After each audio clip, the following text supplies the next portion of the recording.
Edwin, you've just come back from Canada, where you saw the Coalition and Gears of War 4. Is that correct? I did, yes, and it was.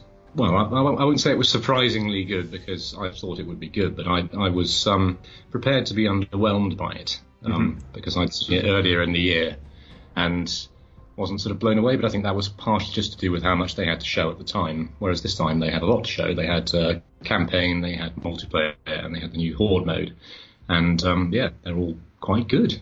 Good, excellent. So, should we start with Arms Race, which is one of the multiplayer modes you saw?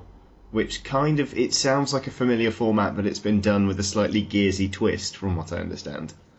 Yeah, so it's essentially the kind of the gun game archetype where, in the traditional gun game archetype, which I think it dates back to Counter-Strike. Mm-hmm. When you kill somebody, you get a new gun, and you're going to go through the entire arsenal, and you typically end with something, which is massively impractical, like just your bare hands. In this one, it's team-based, so you every 3 kills by your team, your entire team switches weapon, and you get like a 10-second countdown. And it kind of runs through, again, the entire Gears arsenal. I think you start with a boom shot, which is, as fans may recall, basically a 2-round kind of grenade launcher, which is extremely useful for getting around cover because you can just splash damage behind it. Mm-hmm. And I think the last one you get is the Boltok, which is this just kind of magnum revolver, which is extremely splattery and quite a long sort of firing time. Mm-hmm. It's kind of funny that Gears of War, when it tries to do wildly impractical, still gives you an absolutely massive high damage gun. Yeah. This is the thing. There isn't really a kind of a soft pedal option. There isn't really a stun gun in the Gears of War arsenal, is there? I think nearest you'd get would be something like the Hammerhead or the Hammerburst, forgive me, which is the old Locust sort of burst fire rifle, and that's back. That's less setting. It's kind of interesting that it gives the weapons out to the entire team, because obviously, if you do play it in, say, Counter-Strike, you can be left like floundering in the lower levels. I always got stuck on the run of sniper rifles because I'm awful with those, but you always got a sense that people were streaking ahead of you, whereas this one, it's interesting that they've kind of done it along a team-based setup. Does that help? Like, is it a good thing? Yeah, it's good in a number of ways. One is that, as you sort of implied there, it means that everybody gets brought along. So if you're the kind of the fifth wheel on your team, you'll still get to sort of see all the weapons and experience the kind of the narrative of the match, as it were. Mm-hmm. Also, it's this whole thing where you get wrong-footed constantly. So you'll be closing in on somebody, and you might have, at this point, you might have a shotgun, and you'll be narrowing the gap, and you'll have them on the ropes. You'll be ready to land the killing blow, and then somebody else, one of your teammates elsewhere in the map, will get a kill in. The weapons will flip, and suddenly you'll be holding a torque bow, which is not the best thing to be going up against somebody close quarters with. So it creates these very amusing, this amusing back and forth, which is, I suppose, unique for a kind of a variant on gun game. I'm sure it's been tried elsewhere. But I suppose in particular with Gears, because Gears has such a definite sort of arsenal in terms of what the weapons are good for in which situations. It does create amusing reversals. You also saw Escalation, which you mentioned is kind of almost like an esports mode, where it's the one they're pushing to be the big kind of competitive thing. Yeah, so Escalation is very much their push for the tournament players, and essentially it's objective capture with 3 rings around the map to capture. And it's played over a number of rounds. There's a minimum of, you've got to kind of win 7 rounds to win the match. Mm-hmm. And it kind of flips at half-time. There's a half-time at 6 rounds where I think you swap ends. What makes it interesting is that the losing team between rounds gets to place a weapon on the map. Oh. Gets to place a power weapon, and it's kind of pre-scripted. So there are set weapon spawn points, so you can't just completely abuse it. Right. And actually, what usually happens is when you're placing weapons, you're aware that you may just be handing an advantage to the other team. So, for instance, there might be one of the options might be that you place 2 torque bows, but they're both there's 2 equally spaced torque bows right next to each side spawn. Mm-hmm. And you can, on the other side of that, you can obviously use it to bait the other team. You might stick a sniper rifle right in the middle and then tempt the other team into rushing for it and just kind of flank them and take them all out in close quarters. Yeah. So it's quite a nuanced system. And it creates this kind of, well, as they kind of were at pains to state, it just creates more of a meta game for Gears of War, which is something they're quite keen to reinforce, obviously, as they look to establish it as more of an e-sport. Yeah, definitely. I mean, it's interesting. I can't think of many competitive shooters that try and build strat into like the between round segments. That seems really interesting to me. That people would be trying to plot out how the next round is going to go and give themselves a leg up before they've even spawned in. That's kind of cool, I think. Yeah, no, it is cool. I mean, like when you play it, obviously it's very much Gears of War and it's objective capture and. But yeah, the kind of the long-term considerations of each match do kind of like, obviously they become more and more prominent as the match goes on and as more power weapons are placed.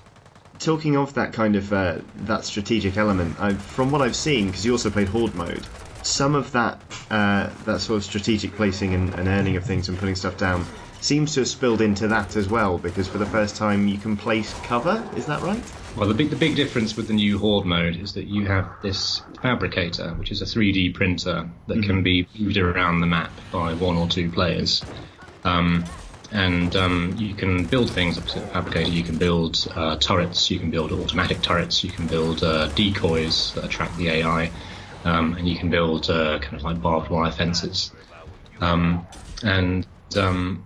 build those things you need power, which is dropped by the enemies who are killed. And so you've got this kind of rhythm of going out into the match to recover power and then bringing it back and topping up the fabricator and repairing things, upgrading defences you've already placed, and obviously building new ones, which gives it a kind of a much more a frantic sort of pull and push than perhaps Horde has had in the past. The other side to it is that you have classes, in a very sense. So you have the soldier, scout, heavy, sniper, and engineer. And you can probably, you can tell a lot about what those classes do from the descriptions. But the key thing about them is that it is loose, that you get a starting weapon loadout for each class, but you can hold any weapon, and you can kind of, each class can perform every role that's necessary in Horde.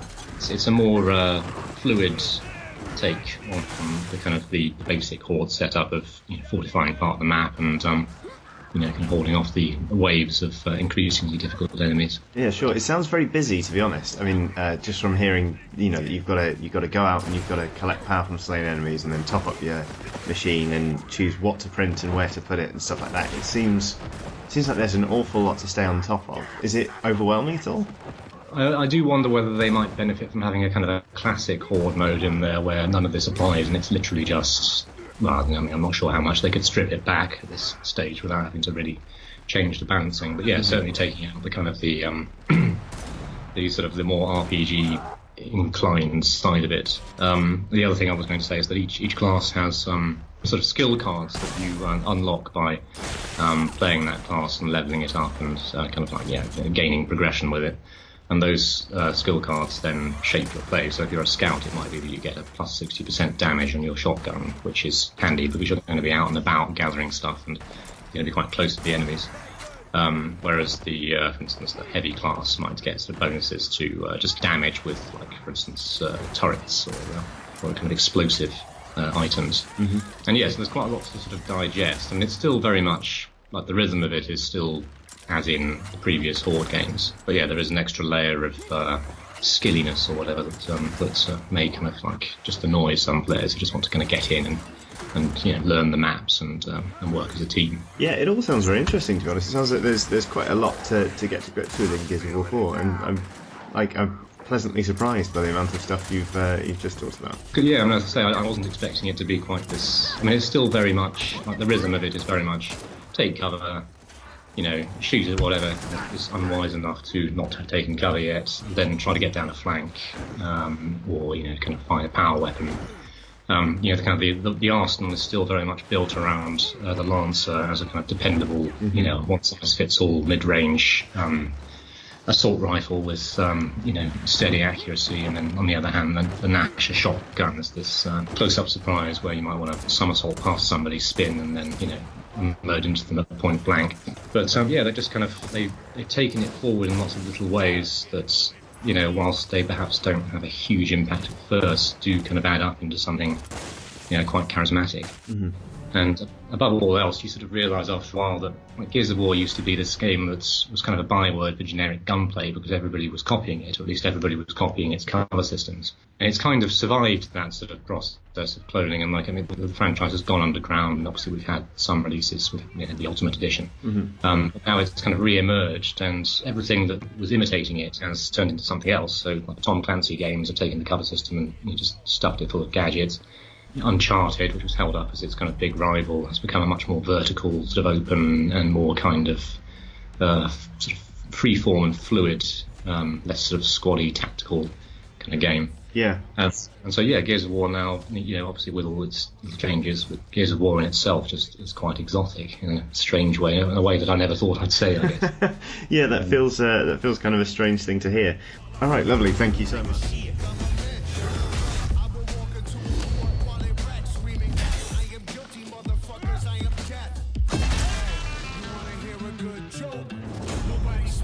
Nobody get choked.